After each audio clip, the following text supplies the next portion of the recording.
नमस्कार, स्वागत है आप सभी का सिखवाल ऑनलाइन क्लासेस के इस डिजिटल प्लेटफॉर्म पर। आज की हमारी जो क्लास है ये बीएसटीसी के विद्यार्थियों के लिए होने वाली है। बीएसटीसी की जो भी विद्यार्थी स्टूडेंट तैयारी कर रहे हैं उनका एग्जाम है, वही एग्जाम से पहले राजस्थान जीके का जो बहुत भारी बर्डन आपके सर पर है उसको थोड़ा सा रिलैक्स करने के लिए हम ऐसे क्वेश्चंस लेके आए हैं आपके सामने जो कि आपके एग्जाम में आ सकते हैं। यानी कि आप ये जो आपके एग्जाम के एक दिन पहले तक चलने वाली सीरीज है, अगर इसको कंटिन्यू देखते हो तो आप ऐसा मान सकते हैं कि इस सीरीज से आपको 60 से 70% फायदा होगा। यानी कि 10 में से 6 क्वेश्चन जो है, 7 क्वेश्चन जो है वो यहाँ से बनने की संभावनाएं हैं। क्योंकि मोस्टली टाइम जो है मैंने देखा है कि जो भी पैटर्न्स बनते हैं एग्जाम का, पेपर जब भी बन रहा होता है तो उसमें हमेशा कुछ ना कुछ क्वेश्चंस जो हैं वो रिपीट होते रहते हैं। तो यहाँ पर हम प्रीवियस ईयर के क्वेश्चंस भी सॉल्व कर रहे हैं, तो एटलीस्ट आपके पास अलग से पीवाईक्यू लगाने का समय नहीं है तो आप यहाँ से उसको कवर अप कर सकते हो। क्योंकि प्रीवियस ईयर के क्वेश्चंस अगर रिपीट हुए और आपको सॉल्व करने हुए तो यहाँ से वो हो जाएंगे, प्लस कुछ एक्स्ट्रा क्वेश्चंस इसके अंदर ऐड किए हुए हैं जो कि आपके एग्जाम के लेवल को ध्यान में रखते हुए हमने ऐड किए हैं। तो चलो सबसे पहला क्वेश्चन देखते हैं कि क्या है। सबसे पहला क्वेश्चन है कि बिनोटा क्या है। तो बिनोटा क्या है? दुल्हन के विवाह का बेस, दुल्हे द्वारा तोरण मारने की रस्म, दुल्हा दुल्हन के विवाह की जूतियां, या फिर मामा द्वारा भरा जाने वाला भात।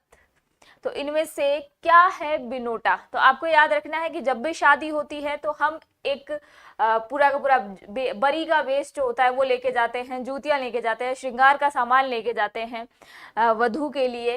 वैसा ही वर के लिए भी आता है। तो ये वर वधू की जो विवाह की जूतियां होती है इनको क्या कहा जाता है? राजस्थान वाले क्षेत्र के अंदर कहा जाता है इनको बिनोटा। तो आप याद रखिएगा ऑप्शन नंबर सी जो है वो आपका राइट हो जाएगा। एक और चीज याद रखिएगा कि कहीं कहीं पर ये सिर्फ जो है वो वधू की जूतियां दी जाती है कि विवाह के समय दुल्हन की जूतियां। तो इस तरीके से ऑप्शन मिल जाए तो वो भी सही है। ऐसा कहा जाता है सामान्य जो अपने यहाँ पर परंपराएं चल रही हैं उनके अंदर कि ये जितनी जल्दी टूट जाए उतनी ही जल्दी जो है विवाह के अंदर आपने जो भी कर्ज किया है, खर्चा हुआ है, वो वापस से पूरा बन जाता है। अब कैसा कुछ भी हो अपने को तो ये याद रखना है बिनोटा क्या है? दुल्हा दुल्हन के विवाह की जूतियां। अगला क्वेश्चन आपकी स्क्रीन पर, प्राकृतिक गैस पर आधारित शक्ति परियोजना स्थित है। किसके ऊपर पूछी है? तो देखिए प्राकृतिक गैस पर आधारित शक्ति परियोजना पूछी है। ऑप्शंस क्या दे रखे हैं? भिवाड़ी, उदयपुर, बीकानेर और रामगढ़। हेलो, नमस्कार, सभी का बहुत स्वागत।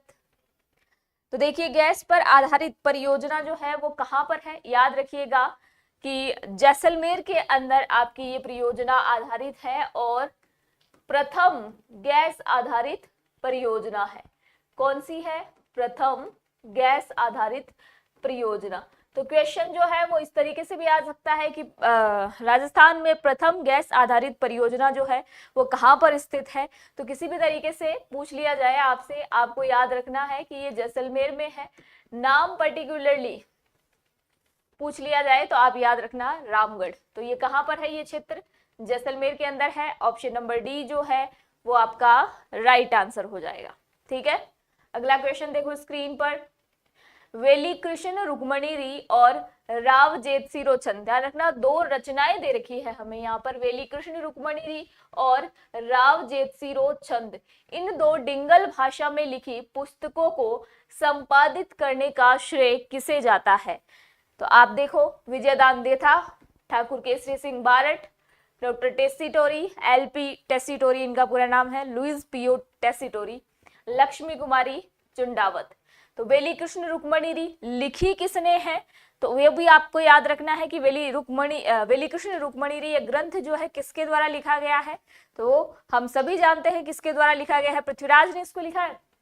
और राव जेतसिरो छंद जो है ये किसने लिखा है? बिट्ठू सूजा ने लिखा है। इसकी लैंग्वेज भी कई बार पूछ ली जाती है कि किस लैंग्वेज के अंदर लिखा है, साहित्यिक लैंग्वेज इसकी क्या है।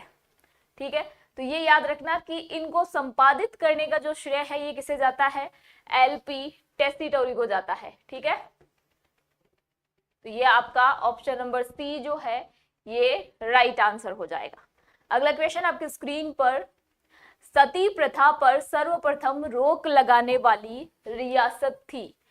अब देखो ये जो क्वेश्चन है वो कई तरीके से पूछा जाता है। किस किस तरीके से पूछा जाता है मैं आपको थोड़ा सा एक्सप्लेन करती हूँ कि सबसे पहले आपसे जो क्वेश्चन पूछा जाएगा वो यूं पूछा जा सकता है कि सती प्रथा पर सबसे पहले प्रतिबंध लगाने वाली राजस्थान की रियासत कौन सी है। तो अगर इस तरीके से आपसे पूछ लिया जाए कि सबसे पहले प्रतिबंध या इसको अवैध घोषित किसने किया था, तो बूंदी में किया था 1822 में। ठीक है, फिर आपसे पूछ लिया जाता है, जब आप इंडियन हिस्ट्री पढ़ते हो तब आप RRR पढ़ते हो, राजा राममोहन राय। तो राजा राममोहन राय ने ब्रिटिशर्स की सहायता से 1829 में इसको क्या करवा दिया था, प्रतिबंधित करवा दिया था। और जब 1829 में इसके लिए कानून बन गया था, अधिनियम बन गया था, तो फिर बाद में इसको 1830 के अंदर किस रियासत ने अवैध घोषित कर दिया था या प्रतिबंधित कर दिया था, तो ये आपको थोड़ा सा याद रखना है, अलवर ने कर दिया था 1830 में। ठीक है, तो थोड़ा सा क्वेश्चन किस तरीके से आता है वो आप ध्यान रखना, उसके बाद ही आंसर करना। ये क्लास महिला सुपरवाइजर के लिए यूजफुल है क्या? देखिए ममता, एक्चुअली राजस्थान जीके जो है वो भले ही सीईटी की एग्जाम हो या उससे भी छोटी, अगर आप कोई एग्जाम जानते हो, 10th पास की कोई एग्जाम जानते हो जहां पर राजस्थान जीके का पोर्शन आ रहा है, या फिर आरएएस जैसी बड़ी एग्जाम हो, आरएएस के असिस्टेंट प्रोफेसर जैसी कोई बड़ी एग्जाम हो, तो भी ये क्लासेस जो हैं वो उतनी ही यूजफुल हैं, क्योंकि आपके एग्जाम के अंदर मोस्टली जो क्वेश्चंस आते हैं वो रिपीट हो जाते हैं। तो आप रिपीट क्वेश्चंस को एक बार देखो कि वो किस किस एग्जाम में पूछा गया है। तो ऐसा नहीं है कि जो राजस्थान पुलिस में पूछा गया क्वेश्चन है उसको कभी आरएएस में नहीं पूछा गया, नहीं।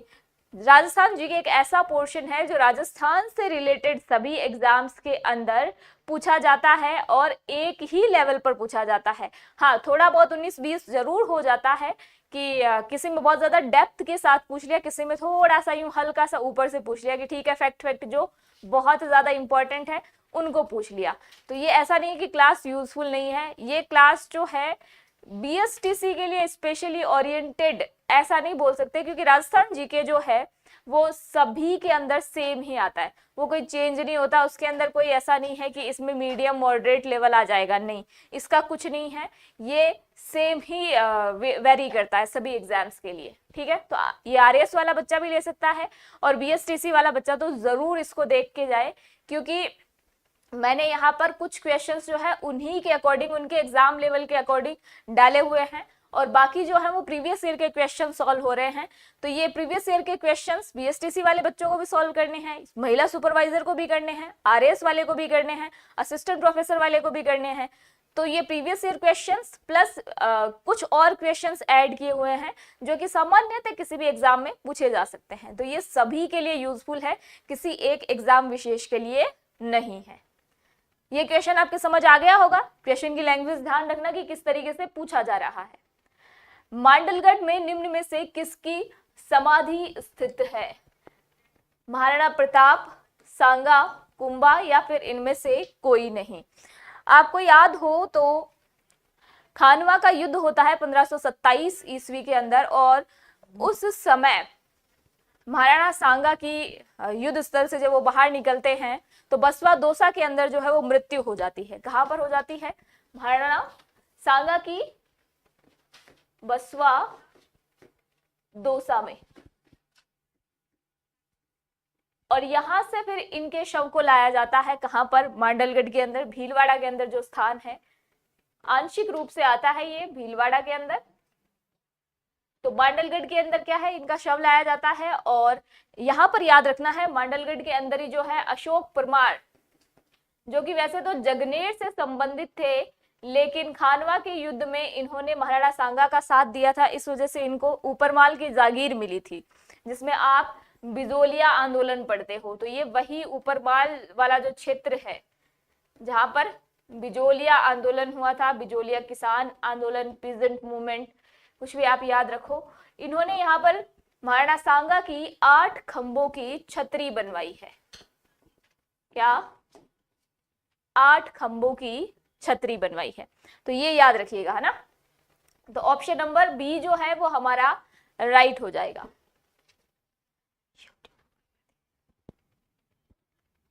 अगला क्वेश्चन देखो, दर्रा वन्य जीव अभयारण्य किस जिले में स्थित है? सीकर, चूरू, कोटा, करौली। ठीक है, तो ये देखो दर्रा वन्य जीव अभयारण्य पूछा गया है यहाँ पर। इसकी जगह दूसरा नाम क्या आ सकता है, क्योंकि अब इसका नाम जो है वो बदल दिया गया है, तो इसका नाम आ सकता है अब आपके Mukundra hills national park. Mukundra hills national park भी इसका नाम आपको मिल सकता है। तो ये भी थोड़ा सा याद रखिएगा कि दर्रा वन्य जीव अभयारण्य पूछ ले या फिर मुकुंदरा हिल्स पार्क पूछ ले आपसे, तो ये दोनों एक ही अभयारण्य है, तो ये थोड़ा सा याद रखना। ठीक है, कहाँ पर है, तो एक्चुअली अभी हमें ऑप्शन मिले हुए हैं, तो उसके अकॉर्डिंग कोटा है। ठीक है, अब और कहाँ कहाँ, तो आप राजस्थान का जब मैप देखते हो तो हाड़ौती वाला जो क्षेत्र आता है, कौन सा, हाड़ौती वाला जो क्षेत्र आता है, उसमें थोड़ा सा आप प्रतापगढ़ भी ऐड करो, तो कोटा, बूंदी, झालावाड़ और प्रतापगढ़, तो ये वाला जो क्षेत्र है इसके अंदर फैला हुआ है ये मुकुंदरा हिल्स नेशनल पार्क। तो ऑप्शन नंबर सी जो है वो हमारा राइट हो जाएगा। अगला क्वेश्चन देखो आपके सामने, किस दुर्ग के बारे में अबुल फजल ने लिखा है कि नीचे से ऊपर की ओर देखने पर सिर की पगड़ी जो है वो नीचे गिर जाती है? कुंभलगढ़ दुर्ग, कटारगढ़ दुर्ग, चित्तौड़गढ़ दुर्ग, मेहरानगढ़ दुर्ग। अब ऐसे जब क्वेश्चन आते हैं तो आपको थोड़ा सा सावधानी से देखना पड़ता है, क्योंकि कटारगढ़ दुर्ग जो है वो किसके अंदर स्थित है? कुंभलगढ़ दुर्ग के अंदर स्थित है।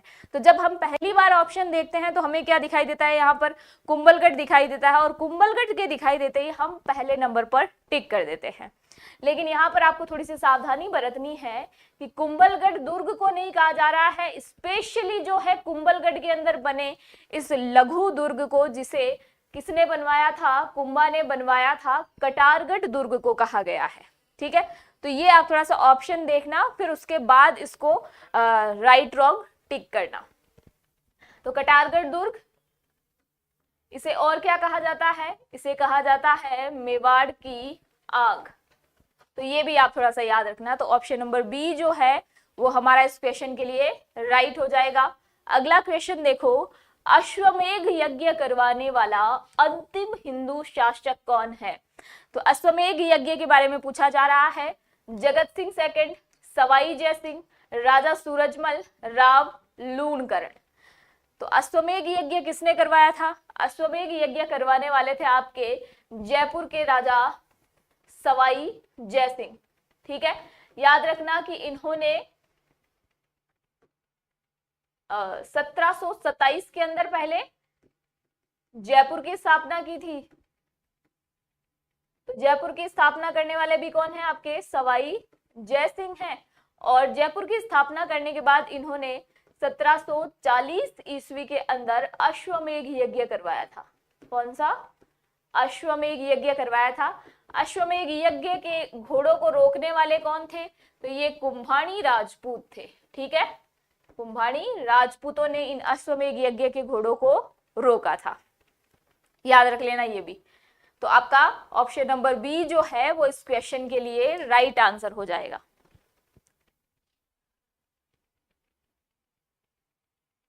एक बार वापस से चेक कर लीजिएगा आप, 1727 ही है और यज्ञ जब करवाया गया है वो भी सही है। राव जेतसिरो छंद किस भाषा में लिखा गया है?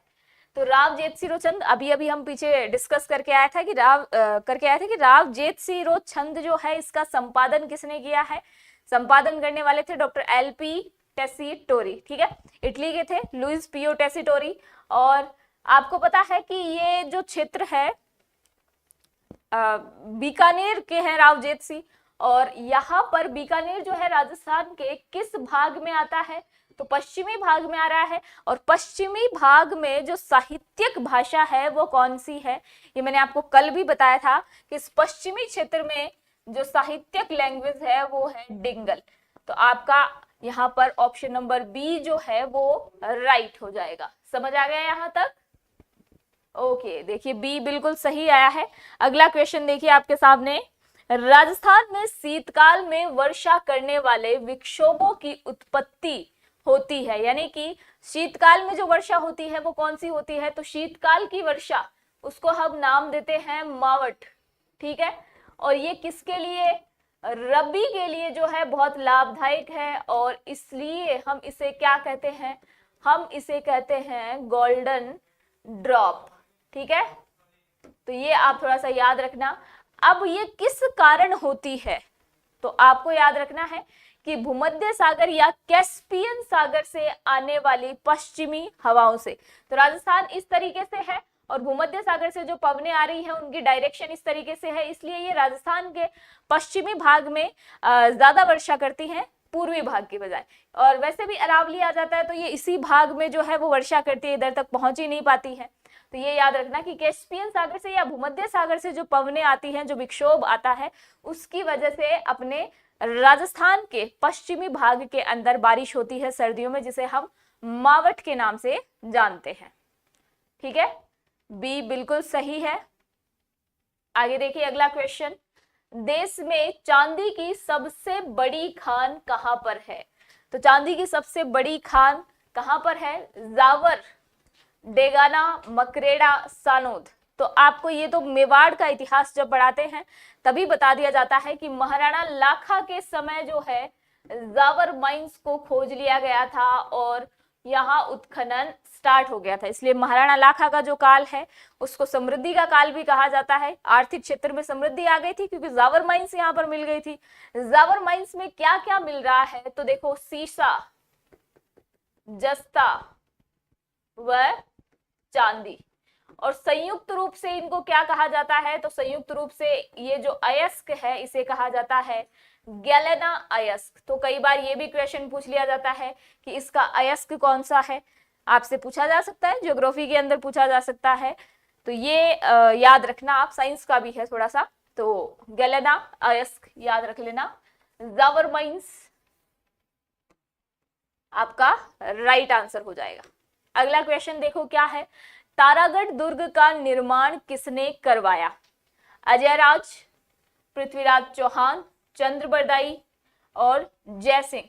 तो आपको याद रखना है कि तारागढ़ दुर्ग का निर्माण किसने करवाया, ऐसा क्वेश्चन पूछा जाए तो आप सीधे अजयराज चौहान पर चले जाएंगे। अजयराज चौहान ने अजयमेरू नगर बसाया था 1133 ईस्वी के अंदर, और इसी समय 1113 या 33, कंफ्यूजन हो रहा है थोड़ा सा, एक बार आप इसको देख लेना, अजमेर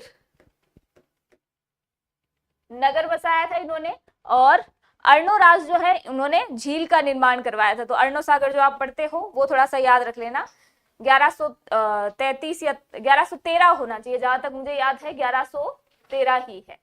ठीक है, और इन्होंने ही कौन सा दुर्ग बसाया है, अजयमेरू दुर्ग बसाया है। तो पहले तो उसका नाम यही था, अजयमेरू दुर्ग, लेकिन बाद में जब पृथ्वीराज सिसोदिया इनका अधिकार हो जाता है इस अजयमेरू दुर्ग पर, तो इन्होंने अपनी वाइफ के नाम पर जो है वो क्या कर दिया था, इस दुर्ग का नाम तारागढ़ दुर्ग कर दिया था, तारागढ़ दुर्ग। ठीक है, ताराबाई था इनकी वाइफ का नाम, और इसी वजह से बाद में इन्होंने क्या कर दिया था, तारागढ़ दुर्ग ये नाम रख दिया था। अब आगे देखो अगला क्वेश्चन क्या बोल रहा है, मत्स्य संघ का विशाल वृहद राजस्थान में विलीनीकरण हुआ था। अब ऐसे भी क्वेश्चन जो है वो कंफ्यूज कर सकते हैं हमें, कैसे कंफ्यूज कर सकते हैं, तो यहाँ पर देखो आपको 18 मार्च 1948 दे रखा है। अब ये कंफ्यूज करने वाली डेट है, कैसे कंफ्यूज कर सकता है, क्योंकि इस दिन जो है वो मत्स्य संघ प्रभाव में आया था, यानी कि मत्स्य संघ बना था इस दिन, और ये नाम जो है ये किसने दिया था, ये दिया था के.एम. मुंशी ने दिया था। क्यों दिया था, तो यहाँ पर प्राचीन काल के अंदर कौन सा महाजनपद था, तो मत्स्य महाजनपद, मत्स्य महाजनपद, तो उसी के नाम पर जो है वो इसको नाम दे दिया गया था, क्या, मत्स्य संघ नाम दे दिया गया था। बैराठ, विराटनगर आप जानते ही हो ये सब। तो वॉइस नहीं आ रही है, वॉइस आ रही है क्लियर, आप एक बार देखो फिर से। अब हमसे क्वेश्चन पूछा गया है कि इसका विलीनीकरण कब हुआ है, यानी कि इसके बाद आप जानते हो कि 9 रियासतें जो है वो एक साथ विलीन हो गई थी, फिर बाद में आप उसको देखते हो कि जयपुर, जोधपुर जो है, उदयपुर जो है, उनको शामिल किया गया था। तो 4 चरण तो इसी में हो जाते हैं। फिर बाद में जो 5वां चरण आता है उसके अंदर जो है आपके किसको शामिल किया जाता है, मत्स्य संघ को, संयुक्त जो बृहद राजस्थान है उसके अंदर शामिल कर लिया जाता है 15 मई 1949 को। तो ऑप्शन नंबर ए जो है वो हमारा राइट आंसर हो जाएगा। अगला क्वेश्चन देखो स्क्रीन पर। अगला क्वेश्चन है कि नाथ संप्रदाय के केंद्रीय मठ की स्थापना किस स्थान पर हुई थी। तो नाथ संप्रदाय के लिए पूछा जा रहा है बाड़मेर, जैसलमेर, नागौर और जोधपुर। आपको पता है कि जोधपुर का जो राज्य है मान सिंह को किसकी वजह से मिला था, किसके आशीर्वाद से मिला था, आयसनाथ के आशीर्वाद से मिला था। आयसनाथ जो है वो किस संप्रदाय से है, नाथ संप्रदाय से है। और जब मान सिंह को अपना राज्य मिल गया था, जोधपुर मिल गया था, तो उन्होंने जो है नाथ संप्रदाय का मंदिर बनवा दिया था, जिसे आप आज वर्तमान में महामंदिर के नाम से जानते हो। तो ये कहां पर है, ये आपके जोधपुर में इसकी प्रधान पीठ है, याद रख लेना। ठीक है, किसने की थी, तो मान सिंह, याद रख लेना, मान सिंह राठौड़। ठीक है, अगला क्वेश्चन देखो, वह कौन सी रियासत थी जो सर्वप्रथम अंग्रेजों की अधीनता स्वीकार कर आश्रित राज्य बनी थी। तो आपको याद रखना है कि सबसे पहली रियासत ऐसी पूछी जा रही है जिन्होंने अंग्रेजों की अधीनता स्वीकार कर ली थी। आप देखते हो कि 1818 के अंदर ऑलमोस्ट जो है वो सभी रियासतों ने, 2-3 को छोड़कर सभी ने अंग्रेजों की अधीनता, ब्रिटिश पैरामाउंटेंसी को अलाउ कर दिया था। और सबसे पहली पूछी जा रही है अपने से, तो आप याद रखना कि करौली ने जो है वो 1817 के अंदर जो है सबसे पहले ब्रिटिशर्स की अधीनता स्वीकार कर ली थी। ठीक है, हरबख्श पाल यहाँ के शासक थे और हरबख्श पाल ने अंग्रेजों के साथ, चार्ल्स मैडकॉफ आपको पता है पहले दिल्ली का रेजिडेंट था, उसको यहाँ पर बुलाया गया और चार्ल्स मैडकॉफ जो है वो यहाँ पर सबसे क्या करता है, संधि करता है। तो सबसे पहले 1817 के अंदर जो है संधि किसके साथ हुई थी, करौली के साथ हुई थी। ऑप्शन नंबर बी आपका राइट आंसर हो जाएगा। अगला क्वेश्चन देखो, सिलीसेड जिले में स्थित है, यानी कि सिलीसेड किस जिले में स्थित है, चित्तौड़, उदयपुर, राजसमंद, अलवर। सिलीसेड के बारे में जानते हैं, किसने करवाया था, तो आपको याद रखना है विनय सिंह, महाराजा विनय सिंह ने अपनी रानी शीला देवी के लिए इसका निर्माण करवाया था। और ये कहां पर है, तो ये है आपके अलवर के अंदर। सरिस्का वन्य जीव अभ्यारण्य जानते हो, उसके बीच से गुजरती है सिलीसेड, आपने पढ़ भी लिया होगा ऑलरेडी इसके बारे में। तो ये आप याद रखना कि सिलीसेड अलवर के अंदर है। अगला क्वेश्चन, प्रसिद्ध किराड़ू मंदिर किस शैली के हैं। तो किराड़ू मंदिरों के बारे में पूछा जा रहा है। किराड़ू गुर्जर प्रतिहार शैली के, भूमिज शैली के, गुप्तकालीन शैली, प्रागैतिहासिक शैली। तो ये देखो किस शैली के हैं, गुर्जर प्रतिहार शैली के हैं। कई बार जो है नागर शैली भी लिखा हुआ आ जाता है, तो ये भी आप याद रखना।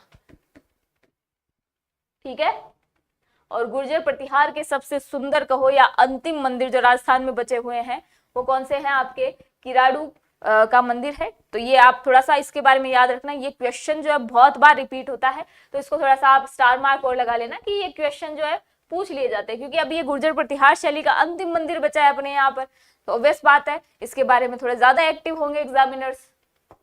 अगला क्वेश्चन देखो, निम्नलिखित में से किसने 1951-52 में कालीबंगा की पहचान की, यानी कि कालीबंगा की खोज करने वाले कौन थे। व्हीलर, ए घोष यानी कि अमलानंद घोष, जेपी जोशी, आरडी बनर्जी। तो ये बहुत इजी क्वेश्चन है। आप जब सभ्यताएं स्टार्ट करते हो तो सबसे पहली सभ्यता ही आपको कौन सी पढ़ाई जाती है, आपको पढ़ाई जाती है कालीबंगा सभ्यता। ठीक है, और कहां पर है, तो आप जानते ही हो कि हनुमानगढ़ गंगानगर जो है, या फिर आप इसको यूं कहो घग्गर नदी के किनारे है, क्योंकि सभी सभ्यताएं जो है किसी ना किसी नदी के किनारे हैं। तो ये आपके राजस्थान का जो उत्तरी भाग है वहां पर घग्गर नदी के किनारे जो है विकसित हुई थी और अमलानंद घोष ने जो है इसकी खोज की थी 1951-52 के अंदर। बिल्कुल ऑप्शन नंबर बी जो है वो सभी के सही है। अगला क्वेश्चन देखो, राजस्थान का भारत में कुक्कुट पालन की दृष्टि से कौन सा स्थान है? तो राजस्थान में मुर्गी पालन भी आ सकता है, कुक्कुट पालन नहीं आए तो भाई अपने को क्या, अपने को तो दोनों नाम पता होना चाहिए। और आपको पता हो तो एक बार आरएस 2018 में पूछ भी लिया था, इनकी नस्ल से क्वेश्चन पूछा था कि कड़कनाथ जो है वो किसकी नस्ल है। तो आपको इस तरीके के क्वेश्चन भी मिल सकते हैं। तो मुर्गी पालन में जो है राजस्थान का कौन सा स्थान है? तो राजस्थान का स्थान देखेंगे, पहला, तीसरा, 17वां या 7वां। ठीक है, पहले तो अपन देखते हैं कि पहला स्थान किसका है। तो पहला स्थान जो है वो है तमिलनाडु का। किसका? तमिलनाडु का। अब राजस्थान का कौन सा है? तो राजस्थान का जो है वो 17वां स्थान है। और इवन आपसे ये भी पूछ लिया जाए कि राजस्थान में जो है पहला स्थान किसका है, कुक्कुट पालन में या मुर्गी पालन में, तो राजस्थान में फर्स्ट कौन सा हो जाएगा? राजस्थान में फर्स्ट आप कर देना अजमेर। ठीक है, और अगर आपसे लास्ट पूछ ले कि भाई हमें तो आप लास्ट बताओ या फिर नीचे से फर्स्ट बताओ, तो फिर आप कौन सा करोगे? तो फिर आप करोगे करौली। ठीक है, थोड़ा सा ये लिस्ट जो है वो देख के जाना। इनकी नस्लों के बारे में भी क्वेश्चन आते हैं, पूछ लिया जाता है कि ये किसकी नस्ल है, मेरिनो किसकी नस्ल है, तो वो इस तरीके के क्वेश्चन पूछते हैं एग्जाम में, तो थोड़ा सा देख लेना। कर्क रेखा राजस्थान के किस जिले के मध्य से होकर गुजरती है? इस क्वेश्चन पे कोई डिस्कशन नहीं होना चाहिए। आप सभी जो है इस क्वेश्चन को, मुझे लगता है कि चौथी पांचवी क्लास से पढ़ते हुए आ रहे हो कि अपने यहाँ राजस्थान के दक्षिण में बांसवाड़ा जिले से कर्क रेखा होकर गुजरती है। इसको क्या एक्सप्लेन करूंगी मैं, ये आप सब ऑलरेडी बहुत अच्छे से जानते हो। राजस्थान में काला संगमरमर कहाँ पाया जाता है? तो मैंने आपको बहुत अच्छे तरीके से ट्रिक से भी पहले बताया हुआ है। पहले भी अपन ने बहुत सारे क्वेश्चंस जो हैं वो सॉल्व किए हैं, बहुत अच्छे से अपने कॉन्सेप्ट पढ़े हुए हैं। तो मकराना के अंदर जो है वो सर्वाधिक उच्च क्वालिटी का, सर्वाधिक उच्च क्वालिटी का सफेद संगमरमर पाया जाता है। कौन सा? White marble. सभी को पता है, ये कोई अलग बात नहीं कही है मैंने। अब राजसमंद के अंदर कैसा पाया जाता है? राजसमंद के अंदर जो है यहाँ पर भी सफेद पाया जाता है, लेकिन सफेद के अंदर भी वो फिर आ जाता है ना, अपने बहुत सारे शेड्स होते हैं, तो उन्हीं में यूं समझ लो कि ये भी एक शेड है। और सफेद संगमरमर जो है वो मकराना के अंदर मिलता है, सबसे उच्च क्वालिटी का। राजसमंद में उसका थोड़ा लो क्वालिटी। और जैसलमेर को तो हम वैसे ही येलो सिटी कहते हैं, तो यहाँ पर तो ऑब्वियस बात है हमें कैसा मिलेगा? पीला। और भैंसलाना के अंदर जो है वो कैसा मिलेगा? काला संगमरमर। याद रखना, भैंस कैसी होती है? भैंस काली होती है। तो खत्म।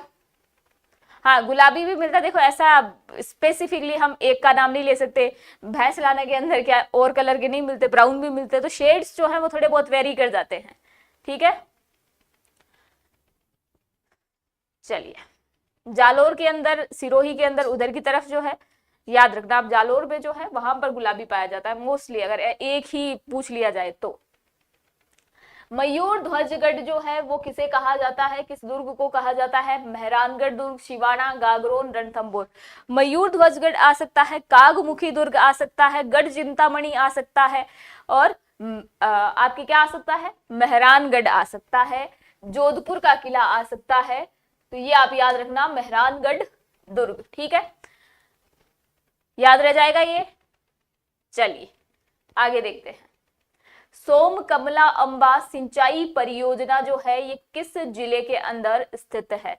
तो सोम कमला अंबा यानी कि ये तीनों नदियां जो है जहां पर मिल रही हैं, वहां पर एक परियोजना स्टार्ट की गई है। किसके लिए परियोजना? ऑब्वियस बात है, पेयजल के लिए, सिंचाई के लिए स्टार्ट की जाती है। तो ये जो परियोजना है ये कहां पर है? डूंगरपुर में है। और डूंगरपुर में जो है इस परियोजना से सिंचाई जल जो है उसकी उपलब्धि होती है। ठीक है, सिंचाई जल की आपूर्ति लिख सकते हो आप। तो इस परियोजना से डूंगरपुर को सिंचाई जल की आपूर्ति होती है। अगला क्वेश्चन देखें। अगला क्वेश्चन देखो आपकी स्क्रीन पर। राजस्थान की मरु भाषा का उल्लेख किस प्राचीन ग्रंथ में मिलता है? हेलो सभी को बहुत बहुत नमस्कार, गुड इवनिंग, स्वागत आप सभी का।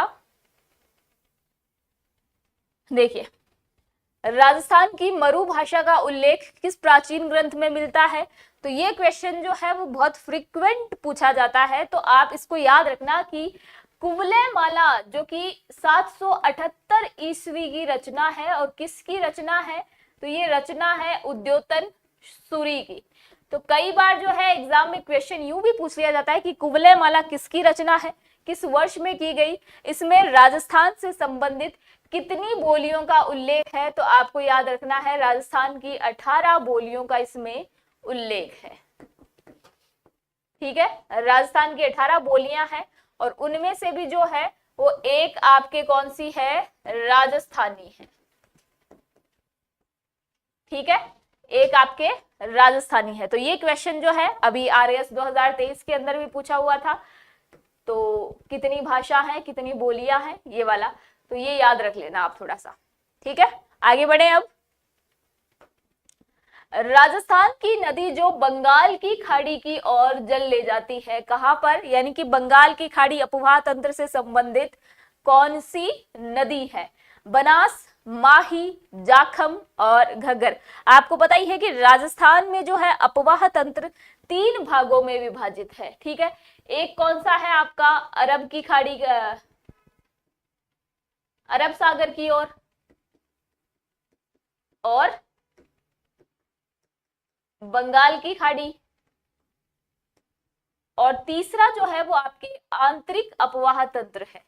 तो इनमें से हमसे कौन सा पूछा गया है? हमसे पूछा गया है कि बंगाल की खाड़ी अपवाह तंत्र में कौन सी नदी शामिल है? तो आपको याद रखना है बनास हो गई आपके, ये बंगाल की खाड़ी की ओर जाती है। इसके अलावा आपको याद रखना है चंबल, इसके अलावा भी आप याद रख सकते हो बेड़च, पार्वती, खारी, कोठारी, ये सभी नदियां जो है, इनके अलावा भी आप याद रख सकते हो, पढ़ चुके होंगे वैसे आप ये सभी, अगर नहीं भी पढ़ा है तो कोई नहीं, काली सिंध, बाण गंगा, ये सभी नदियां अपना जल जो है वो कहां ले जाती है? बंगाल की खाड़ी में ले जाती है। ठीक है, बिल्कुल, बनास, ऑप्शन नंबर ए, बहुत सही, सबने बहुत अच्छा आंसर किया है। मतलब आप पढ़ चुके हो ऑलरेडी, बहुत अच्छी बात है कि आपने पढ़ लिया है। अगला क्वेश्चन, जोधपुर का प्रथम शासक जिसने मुगलों की अधीनता स्वीकार कर ली थी, मालदेव, मोटा राजा उदय सिंह, चंद्रसेन या फिर जसवंत सिंह? तो आपको याद होगा कि 1570 के अंदर, 1570 में अकबर जो है वो नागौर दरबार लगाता है। क्या लगाता है? नागौर दरबार लगाता है, और इस नागौर दरबार के अंदर बहुत से शासक जो हैं वो उसकी अधीनता स्वीकार कर लेते हैं। कौन कौन है इसमें? तो जैसलमेर से आपको पता है कि हर्राय भाटी जो है, हर्राज भी मिलता है, ये इनकी अधीनता स्वीकार कर लेते हैं। बीकानेर से जो है वो राव कल्याणमल इनकी अधीनता स्वीकार कर लेते हैं। और इसी समय जो है जोधपुर में आपके कौन रहते हैं? मोटा राजा उदय सिंह। तो ये मोटा राजा उदय सिंह जो है ये इनकी अधीनता स्वीकार कर लेते हैं। कहां से? जोधपुर से। तो आपका ऑप्शन नंबर बी जो है ये सही हो जाएगा। और इन्होंने अपनी बेटी मानीबाई और जोधाबाई, अब आप जोधा अकबर में बिल्कुल मत जाना, इतिहास में यहाँ पर गलती है, और आपको मान लेनी चाहिए कि जोधाबाई जो है वो यहाँ जोधपुर की राजकुमारी थी, इसलिए उसका नाम था जोधाबाई। ठीक है, इनकी शादी किससे करवा दी थी? इनकी शादी करवा दी थी सलीम या फिर जहांगीर से। तो आपको याद रखना है कि सबसे पहले राठौड़ों ने जो मुगलों से विवाह संबंध स्थापित किए थे उनमें राठौड़ शासक कौन है? उदय सिंह है। तो सबसे पहले वैवाहिक संबंध, मुगलों से वैवाहिक संबंध स्थापित करने वाले भी कौन हो जाएंगे? वो भी आपके उदय सिंह हो जाएंगे। याद रह जाएंगे। हिस्ट्री नहीं पढ़ी, कोई बात नहीं, अभी तो आपके इतने दिन बचे नहीं है कि BSTC से पहले आप हिस्ट्री पढ़ के चले जाओ। अगर BSTC का एग्जाम वगैरह नहीं दे रहे तो अच्छे से शांति से, बहुत ज़्यादा टाइम टेकिंग नहीं है, पढ़ लेना। सारे वीडियोस जो हैं ऑलमोस्ट आपके पास एक एक करके जो है यूट्यूब पर पहुंच रहे हैं, आप उनको देख लेना। अगला क्वेश्चन देखो, नृत्य की कथक शैली का आदिम घराना है। तो ये जो कथक आप सुनते हो ना, ये नृत्य, ये कहाँ की शैली है, सबसे पहले ये कहाँ पर स्टार्ट हुआ था कथक? तो इसका जो आदिम घराना है, सबसे प्राचीन घराना है, वो कौन सा है? आपके जयपुर। ये तो आपके प्राचीन घराना हो गया, ठीक है, प्राचीन या आदिम। अगर सबसे नया पूछ ले तो नया आपके कौन सा हो जाएगा? नया आपके लखनऊ हो जाएगा। और कौन है इसके क्या बोलते हैं उनको, प्रवर्तक यहाँ पर? तो इनके प्रवर्तक भी याद रख लेना आप, भानुजी महाराज, ठीक है, भानुजी महाराज उसके प्रवर्तक हैं, जयपुर से संबंधित है, ठीक है, याद रखना आप। तो ऑप्शन नंबर सी जो है वो इस क्वेश्चन का राइट आंसर है। Good evening, good evening. अगला क्वेश्चन देखो स्क्रीन पर, निम्नलिखित में से कौन सा समूह राजस्थान की पर्वत चोटियों का उनकी ऊंचाई के अनुसार अवरोही क्रम कौन सा होता है? मतलब कि बड़े से छोटे क्रम में, बड़े से छोटे क्रम को दर्शाता है। तो सबसे पहले जो है ऑप्शन देखते हैं अपन। तो देखो मैं आपको बता दूं कि आपको 4 यहाँ पर चोटियां दी हुई है, उन्हीं के बारे में पूछा जा रहा है। सबसे पहले जो है वो टोडगढ़ आती है, ब्यावर के अंदर है टोडगढ़। ऊंचाई के बारे में बात करें तो 933 या 934 मीटर इसकी ऊंचाई है। फिर उसके बाद आएगी आपके खो की ऊंचाई कितनी है? तो ये आपके 930 मीटर है, ठीक है। उसके बाद आएगी आपके बिलाली, कौन सी आएगी? बिलाली की ऊंचाई जो है 775 है, 775 किलोमीटर, ठीक है। तो ये आपको याद रखनी है। फिर उसके बाद जो है रोजा बाखर बची है। रोजा बाखर की एग्जैक्टली तो माइंड में आ नहीं रही है, पर 729 730 के समथिंग इसकी भी ऊंचाई है, ठीक है, 729 या 730, मोस्टली 730 ही होनी चाहिए। तो ये आपके क्या हो जाएंगी? इनका अवरोही क्रम हो जाएगा। सबसे पहले टोडगढ़, खो, बिलाली, रोजा बाखर, मतलब कि ऑप्शन नंबर ए जो है वो आपके राइट आंसर हो जाएगा, ठीक है। 933 या 34 मीटर इनमें से भी थोड़ा सा है, एग्जाम में जो आए ना वैसा कर देना आप। चलो अगला क्वेश्चन देखो, पांचना बांध स्थित है। पांचना बांध कहां पर स्थित है? करौली के अंदर है, चित्तौड़ के अंदर है, कोटा में है, भरतपुर के अंदर है। पांचना बांध याद रखना कि ये जो पांचना बांध है इसका क्वेश्चन इस तरीके से ना आके इस तरीके से भी आ सकता है। मिट्टी का सबसे बड़ा बांध, राजस्थान में मिट्टी का सबसे बड़ा बांध अगर कोई है तो वो भी पांचना बांध है। 5 नदियां एक्चुअली यहाँ पर आकर मिल रही है, इस वजह से इसे पांचना बांध कहा गया है। और ये कहाँ पर स्थित है? करौली में है, ठीक है। तो ऑप्शन नंबर ए जो है वो आपका राइट आंसर हो जाएगा इस क्वेश्चन के, बिल्कुल। और सुनीता जी ने, यतेंद्र ने बिल्कुल सही आंसर दिया है, बाकी सब भी बहुत अच्छा आंसर कर रहे हैं। राजस्थान का सर्वाधिक क्षेत्रफल वाला जिला कौन सा है? आप देखो सर्वाधिक क्षेत्रफल किसके अकॉर्डिंग? मुस्लिम आबादी का प्रतिशत जहां पर सबसे अधिक हो, इस तरीके से पूछा गया है क्वेश्चन। तो यहाँ पर गंगानगर, अजमेर, जैसलमेर और उदयपुर। तो देखो ये बहुत इजी क्वेश्चन है, आप इसको बहुत ही कॉमन सेंस से जो है हल कर सकते हो कि ठीक है भाई, अपने पास जो है गंगानगर तो वैसे भी ऑप्शन में नहीं हो सकता। उदयपुर के अंदर, मेवाड़ के अंदर भील जनजाति जो है वो सबसे ज्यादा अपन को मिलती है। तो जैसलमेर जो है उसके अंदर भाटी मुस्लिम जो है वो ज्यादा मिलते हैं। ये आप भले ही आर्ट एंड कल्चर पढ़ो, भले ही आप हिस्ट्री पढ़ो, भले ही आप ज्योग्राफी पढ़ो, इकोनॉमिक सर्वे पढ़ो, ये आपको सभी जगह मिल जाता है। तो जनसंख्या से संबंधित क्वेश्चन आता है आपको दोनों जगह मिलता है, ज्योग्राफी में भी, इकोनॉमी के अंदर भी।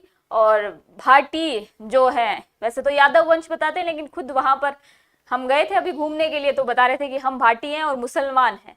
तो पता नहीं कैसा कॉन्सेप्ट है उनका, कृष्ण के वंशज बताते हैं खुद को, यादव वंशी शासक रहे हैं वहां पर, ये जरूर याद रखना है आपको। तो जैसलमेर जो है वो आपको याद रखना है कि सबसे ज्यादा मुस्लिम जो है, मुस्लिम आबादी का प्रतिशत सबसे ज्यादा वहीं पर है। निम्नलिखित में से किसको राजस्थान में छठे वित्त आयोग का अध्यक्ष नियुक्त किया गया था? तो छठे वित्त आयोग का अध्यक्ष पूछा गया है अपन से। आपको पता है कि 30 मार्च 2025 को इनका कार्यकाल जो है वो समाप्त हो जाएगा। उसके बाद 7वां वित्त आयोग स्टार्ट हो जाएगा, मतलब लोगों की सैलरी जो है गवर्नमेंट एम्प्लॉयज की बढ़ जाएगी। तो जल्दी से जल्दी नौकरी लग जाओ कि 7वां वेतन जब स्टार्ट हो तो आपकी सैलरी जो रेगुलर अभी 5 साल से चलती आ रही है प्रोबेशन पीरियड के अंदर, आपकी थोड़ी बढ़ के आए फिर। ठीक है, टोंक अगर ऑप्शन में हो तो भी वही आएगा, जैसलमेर ही आंसर आएगा। रियासत नहीं पूछी है उन्होंने कि मुस्लिम रियासत कौन सी, उन्होंने पूछा मुस्लिम आबादी का प्रतिशत सबसे ज्यादा कहां पर है। भंवरलाल शर्मा, प्रद्युमन सिंह, हेम सिंह शेखावत और मोहन कृष्ण बोहरा। तो सबसे पहले तो प्रताप कृष्ण लोहरा हो जाएंगे, और सबसे पहला पूछे तो, और छठा वित्त आयोग पूछा जा रहा है तो छठे वित्त आयोग का कौन हो जाएगा? प्रद्युमन सिंह हो जाएगा। कब तक है इनका कार्यकाल? तो 13 मार्च 2025, 5 साल का कार्यकाल होता है, याद रखना ये भी। ठीक है, अगला क्वेश्चन देखो क्या पूछ रहा है। राजस्थान की मुकुंदरा पहाड़ियां हिस्सा है, राजस्थान की जो मुकुंदरा की पहाड़ियां हैं ये किसका हिस्सा है? अरावली का है, विंध्याचल का है, सतपुड़ा का है या मैदानों का है? राजस्थान का मैप आपके माइंड में थोड़ा सा होना चाहिए कि इस तरीके से राजस्थान का मैप है। अरावली बीचों बीच गुजर जाती है, हाड़ौती वाला जो क्षेत्र आता है, हाड़ौती वाले क्षेत्र के अंदर जो है विंध्याचल पर्वत आता है यहाँ पर। सतपुड़ा तो बीचे दक्षिण के अंदर रह जाती है, तो ये तो बिल्कुल नहीं हो सकता। मैदान जो है यहाँ पूर्वी भाग के अंदर रह जाते हैं। तो आपको इस तरीके से थोड़ा सा मैप याद होगा तो आप इजीली इसको अटेम्प्ट कर पाएंगे। अब देखो यहाँ पर क्या हो जाएगा कि ये विंध्याचल की पहाड़ियों का हिस्सा है। किसका है? विंध्याचल की पहाड़ियों का हिस्सा। ऑप्शन नंबर बी आपका सही हो जाएगा। अगला क्वेश्चन देखो, निम्नलिखित में से कौन सा लिफ्ट नहर और लाभान्वित जिले, एक तरफ लिफ्ट नहर दे रखी है, आपको पता है कि हनुमानगढ़ से जो है आपके नीचे बीकानेर तक जो है वो लिफ्ट नहरें निकाली गई हैं, और इन लिफ्ट नहरों का आपसे पूछा गया है कि कौन कौन सी किससे सम्मिलित नहीं है। तो आईजीएनपी की जो शाखाएं हैं, गंग नहर जो है आप पढ़ते हो उस एरिया के अंदर, तो ये वहीं से क्वेश्चन आया है, आपके ज्योग्राफी का क्वेश्चन है। देखो डॉक्टर करनी बीकानेर और जोधपुर बिल्कुल सही है। गुरु जंभेश्वर बीकानेर के अंदर, जोधपुर के अंदर और जैसलमेर के अंदर, बिल्कुल तीनों जिलों जो है वो बिल्कुल सही है। पोखरण जैसलमेर और जोधपुर के अंदर बिल्कुल सही है। वीर तेजाजी नागौर और जोधपुर, ये थोड़ा सा सही नहीं है भाई, आप इसको याद रखना कि ये जो है इसके अंदर एक ही जिला शामिल है, बीकानेर। तो ये आपको याद रखना है। वीर तेजाजी लिफ्ट नहर जो है ये सबसे पुरानी भी है, सबसे पुरानी, और दूसरा आपको याद रखना है कि सबसे छोटी लिफ्ट नहर भी यही है, सबसे छोटी। तो ऑप्शन नंबर डी जो है वो हमारे इस क्वेश्चन का राइट आंसर हो जाएगा। अगला क्वेश्चन आपकी स्क्रीन पर, राजस्थान का निम्नलिखित में से कौन सा कंजर्वेशन रिजर्व संरक्षित क्षेत्र झुंझुनू जिले में अवस्थित नहीं है? बहुत ही इजी क्वेश्चन है, कोई जोर वाली बात नहीं है। शाकंबरी झुंझुनू के अंदर, बीड़ झुंझुनू के अंदर, मनसा माता झुंझुनू के अंदर, हालांकि अब जिला चेंज हो गया है तो बीड़ जो है वो झुंझुनू में रहा है, बाकी शाकंबरी मनसा माता जो है ये नीम का थाना में आ चुके हैं, तो ये थोड़ा सा याद रखना। गोगेलाव जो है वो कहाँ पर है? आपके चूरू के अंदर है, तो ये आप थोड़ा सा याद रखना।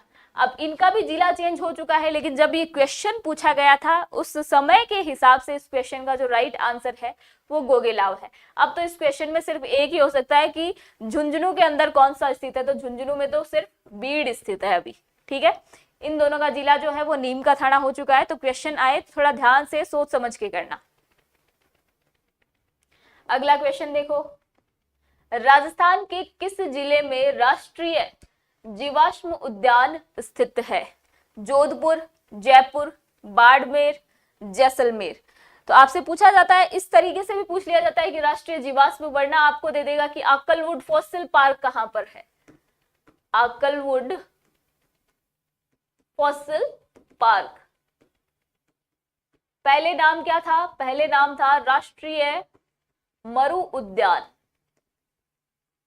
राष्ट्रीय मरु उद्यान, फिर बाद में नाम चेंज करके क्या कर दिया गया? राष्ट्रीय जीवाश्म उद्यान या आकलवुड फॉसिल पार्क। काफी चर्चा में बना रहता है, जैसलमेर के अंदर है और बहुत बार लगातार कंटिन्यूअसली बहुत सारे एग्जाम्स में पूछे जाने वाला क्वेश्चन भी है। लैंग्वेज अलग अलग तरीके से दे देता है लेकिन सेम ही एसेंस रहता है। तो आप थोड़ा सा याद रखना कि जैसलमेर के अंदर आकलवुड फॉसिल पार्क है जिसका पूरा नाम राष्ट्रीय मरु उद्यान है। तो किसी भी तरीके से आए 3 क्वेश्चन जो है वो यहाँ पर आपके सॉल्व हो गए हैं। अगला क्वेश्चन देखो, राजस्थान के निम्नांकित मुख्यमंत्री में से कौन मुख्यमंत्री नियुक्त होते समय राजस्थान विधानसभा का सदस्य नहीं था या थी?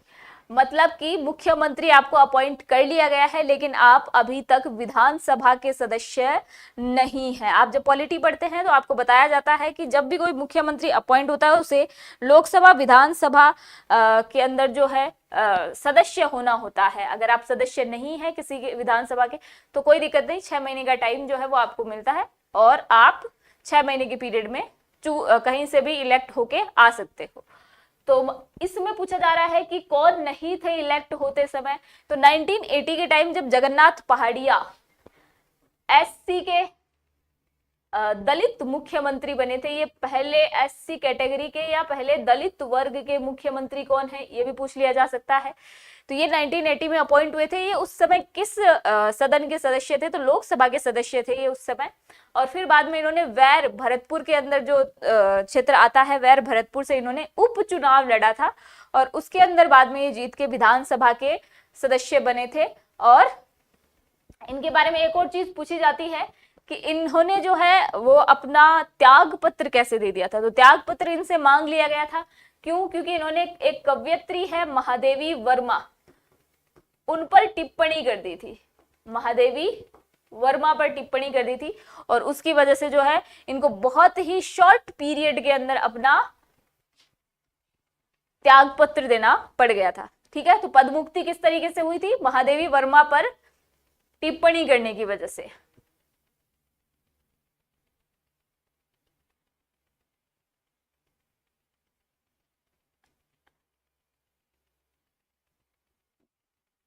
चलिए अगला क्वेश्चन देखिए, राजस्थान विधानसभा में प्रोटेम स्पीकर की नियुक्ति कौन करता है? राजस्थान में विधानसभा अभी आप देख रहे हो 16वीं विधानसभा जो है अपॉइंट होके गई थी और इस समय हम प्रोटेम स्पीकर सुनते हैं। पहले प्रोटेम स्पीकर तो संग्राम सिंह जी थे। कई बार क्वेश्चन जो है वो यूं भी पूछ लिया जाता है, संग्राम सिंह। और जो अभी 16वीं विधानसभा के थे, 16वीं विधानसभा में कौन थे? कालीचरण सर्राफ। याद रखना करंट का क्वेश्चन है, आ सकता है। ठीक है, कालीचरण सर्राफ 16वीं विधानसभा के प्रोटेम स्पीकर रहे हैं। प्रोटेम स्पीकर का जो पीरियड होता है वो कैसा होता है कि आज मान लीजिए 16वीं विधानसभा इन हो गई, उनका कार्यकाल जो है वो स्टार्ट करना है। तो कार्यकाल स्टार्ट करने से पहले उनको शपथ दिलवाई जाती है। अब जब शपथ दिलवाई जा रही है तो शपथ उनको कौन दिलवाएगा? शपथ इस समय उनको प्रोटेम स्पीकर दिलवाएगा, क्योंकि पूरे के पूरे कार्यकर्ता जो हैं वो नए आए हैं, तो स्पीकर तो कोई है ही नहीं। अब स्पीकर नहीं है तो हमें एक प्रोटेम स्पीकर नाम का पद जो है वो इन्वेंट करना पड़ेगा। और वो कौन होता है कि जो सबसे वरिष्ठ उस समय सदस्य होता है उसको चूज कर लिया जाता है और उसको राज्यपाल शपथ दिलवा देता है। और फिर राज्यपाल के बिहाफ पर जो है ये प्रोटेम स्पीकर बाकी सभी सदस्यों को क्या दिलवाएगा? शपथ दिलवाएगा। ठीक है, तो प्रोटेम स्पीकर का कार्यकाल सिर्फ तब तक है जब तक कि वो इन सभी कार्यकर्ताओं को, सदस्यों को शपथ नहीं दिलवा देता। तो बेसिक इतना ही है इसका काम। तो प्रोटेम स्पीकर को कौन दिलवाता है? राज्यपाल दिलवाता है। और इसको बाद में ये जो है फिर बाद में आगे सबको शपथ दिलवाता है। और जैसे ही सबकी शपथ हो गई इसकी भी कहानी खत्म, यानी कि पद समाप्त। आगे देखो, राजस्थान उच्च न्यायालय की प्रधान पीठ कहां पर है या मुख्य पीठ कहां पर है? बहुत बड़ा क्वेश्चन नहीं है, हालांकि जयपुर जो है ऑप्शन में जब मिल जाता है तो मन करता है कि जयपुर की तरफ चले जाएं, लेकिन याद रखना कि जो प्रधान पीठ है वो कहां पर है, ये जोधपुर के अंदर है। और इसकी एक पीठ, अन्य पीठ कह सकते हो, उच्च पीठ कह सकते हो, उपपीठ कह सकते हो, ये कहां पर स्थित है, ये आपके जो जयपुर के अंदर है। ठीक है, तो जो मुख्य पीठ है वो तो कहां पर, जोधपुर के अंदर है, और ऐसे आपके इसकी एक और ब्रांच कह सकते हो, वो कहां पर है, जयपुर के अंदर है। तो ऑप्शन नंबर बी जो है वो राइट हो जाएगा। अगला क्वेश्चन देखो, राजस्थान राज्य मानवाधिकार आयोग ने कब से कार्य करना आरंभ किया? मानवाधिकार आयोग, आप जानते हो कि मानव अधिकारों का जब जब हनन होता है तो एक ह्यूमन जो है, मानव जो है, डजंट मैटर उसका जेंडर क्या है, वो कहां पर अपील कर सकता है, मानवाधिकार आयोग के अंदर अपील कर सकता है। इस आयोग का गठन कब किया गया था? तो मार्च 2000 के अंदर इसका गठन किया गया था। ठीक है, बहुत फ्रीक्वेंट क्वेश्चन पूछा जाता है पॉलिटी से, आयोग से संबंधित क्वेश्चन आते हैं, तो आपको आयोगों की डेट जो है वो याद रखनी है कि किस डेट को कौन सा आयोग गठित हुआ था, उसके प्रथम अध्यक्ष कौन थे और उसके वर्तमान अध्यक्ष कौन है। ठीक है, तो मार्च 2000, ये जो सी बता रहे हो बिल्कुल सही नहीं है, ये बी इसका राइट आंसर है। अगला क्वेश्चन देखो, सरपंच अपना त्याग पत्र किसको सौंपता है? उप सरपंच को, प्रधान को, जिला परिषद के सीईओ को, पंचायत समिति के विकास अधिकारी को, यानी कि ब्लॉक डेवलपमेंट ऑफिसर को। तो याद रखना कि सरपंच जो है वो अपना त्याग पत्र किसको दे देता है? सरपंच त्याग पत्र देता है बीडीओ को, और उप सरपंच देता है सरपंच को, और बाकी सभी लोग भी किसको दे देते हैं? सरपंच को दे देते हैं। तो सरपंच वाला थोड़ा सा याद रखना, ये किसको देता है? बीडीओ को देता है। और जब भी आपके इस टॉपिक से क्वेश्चन बनता है तो सबसे पहले जो क्वेश्चन चूज किया जाता है वो यही चूज किया जाता है कि हम पूछ लेते हैं कि सरपंच का त्याग पत्र जो है वो किसको दिया जाएगा। तो याद रख लेना बीडीओ को। कई बार जो है वो खंड विकास अधिकारी दे देगा। तो याद रखना ब्लॉक का मतलब ही क्या होता है? खंड होता है। ठीक है, ग्राम विकास अधिकारी भी आ जाता है कई बार। तो ग्राम विकास अधिकारी का मतलब क्या होता है? ग्राम विकास अधिकारी मतलब होता है विलेज डेवलपमेंट ऑफिसर।